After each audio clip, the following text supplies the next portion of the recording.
Hi, my name is Tetyana, and I am an online Gurukul teacher. I'm also a teacher for the public school system, and I have two of my own children who are 14 and 17. And what I want to share with you is just a little bit about my experience with the Gurukul system, which is basically meaning that you're brought up by the Gurukul. The Gurukul is the one who gives you your education, your upbringing. And in our case, the Guru is His Holiness Bhagavan, Nithyananda Paramashivam, who we affectionately call Swamiji. And the part that I want to focus on right now today is on deity worship. So last week we had made Ganesha, who is a deity, and this is Ganesha. He's the son of Shiva and Parvati. So what I just want to share briefly is going up in the West. There's many things about the practices and the culture of Hinduism and the religious parts of Hinduism is a religion, that seem kind of strange or foreign. We're not familiar with them. Maybe we've been taught that they're not okay. So the idea of like worship or bowing down to something feels very foreign.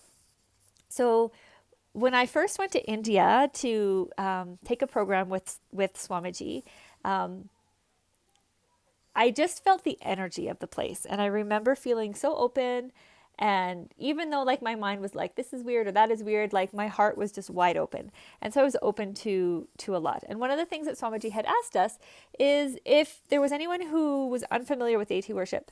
And so I put up my hand and other people put up their hand. And he said, I want you to find one of the deities that you see here. And I want you to ask it for something. And you'll see it will happen. And so I remember connecting with one of the deities, and this was in 2010. Honestly, I don't remember like what I had gotten, but what I do remember is just being in the hall and having this deity. It was like a devi, like a goddess form, but I don't remember the name. But just the connection and the energy. It was like Swamiji would give us darshan and energy, and I would feel like the kundalini energy rising through my system, and I would catch a glimpse of the deity, and I would have that same feeling. So the same feeling I would get from Swamiji, I would also get that from the deity, and it became kind of fun and like a play to catch a glimpse of the deity and to feel that energy. So what I want to share about Ganesha is that Ganesha is often introduced to children and is the first deity that people often will pray to when they're praying. Ganesha removes all obstacles, so it's very auspicious to pray to Ganesha. And Ganesha also is the god who helps with completion. So completion meaning that you can clear your past, you can complete with the past. And so basically then you're in the present moment, and from that space you can create whatever you want, because there's no baggage that keeps getting dumped into the future. It's clear and open, and you can just create or manifest what we say, your future. So children are given deities like dolls. So the way we play with dolls and they become alive for us and we love them, children do this with gods and goddesses. And so at a very young age, they form these intimate relationships with God and goddesses. And that for me is so beautiful and so amazing, because when I was a child, like God was just separate.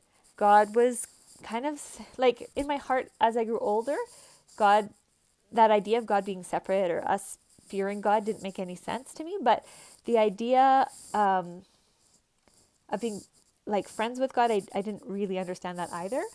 And emotionally, even if I like logically understood it, emotionally there was something there that I didn't feel maybe worthy of. So to give children deities for them to play with, for them to dress, for them to put to bed, for them to feed, just allows them from such an early age to form a connection with the divine, and ultimately for them to realize that they are also that. So there's the mantra Soham Hasmi, means I am that. So at a young age, and in the scriptures saying that even though I pray to you, even though I bow down to you, and for me bowing down just means overflowing gratitude, and I can share a little bit about that another time, but just an overflowing gratitude. What a blessing for children to be raised, to feel and know that the gods and goddesses are a part of them, that they're their friends. And what we did with the class is we actually made Ganesha. And so you can see out of turmeric here, There's mine. I talked to the kids this week and theirs kind of fell apart and crumbled. So they're in the compost. But they were so happy when they made the Ganesha. And then we also fed them. And this feeding is actually that the deities will actually take the food through the power of consciousness over matter. And I'll speak to that another time. But for now, I just wanted to share the beauty of deity worship. Thank you for listening.